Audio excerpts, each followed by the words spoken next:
রুহে সব পাঠাও। রু স্বয়ং আল্লাহ, স্বয়ং আল্লাহ হচ্ছে রু। রু সৃষ্টি না, রু স্রষ্টা। রু খায় না, রু ঘুমায় না, রু জন্ম দেয় না, রু জন্ম নেয় না। রু সে ক্লান্ত হয় না, রুহ সে কোনো প্রকার এই বালা মুসিবত এগুলোর ভিতরেই নাই।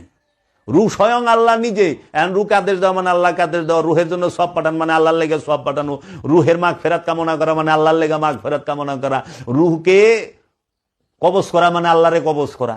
রুহকে যারা বলে রুহের বেমারি মানে আল্লাহর বেমারি, সে নাউজুবিল্লাহ মিন যালিক, তাওবা আস্তাগফিরুল্লাহ। কি কইবেন? আহেন কোরআন লয়ে বহেন, রুহের 21 আয়াত আছে, বাই করে দেই এক জায়গায় দেখান। রুহ সে সৃষ্টি। আল্লাহ কইছে কুলুর রুহে মিন আমরি রব্বি। রুহ হচ্ছে, আপনি বলে দিন, রুহ হচ্ছে রবের আদেশ, আমর। আদেশ, আদেশ কি সৃষ্টি? না, আমর। আল্লাহ রব থেকে আগত। উলকি রুহ, আমরা রুহ নিক্ষেপ করি। তানাজ্জালুল মালাইকাতি ওয়ার রুহ, আমরা রুহ নাজিল করি এবং ফেরেশতা নাজিল করি। তাইলে এরা রুহে সব পাঠায়। বাবা রুহ কবজ করবার রাহে আজরাইল। আজরাইল হইল ফেরেশতা, রুহ হইল আল্লাহ। ফেরেশতা আল্লাহরে ছোঁয়ার ক্ষমতা রাখে? হিরে বা, এরা জ্ঞানী।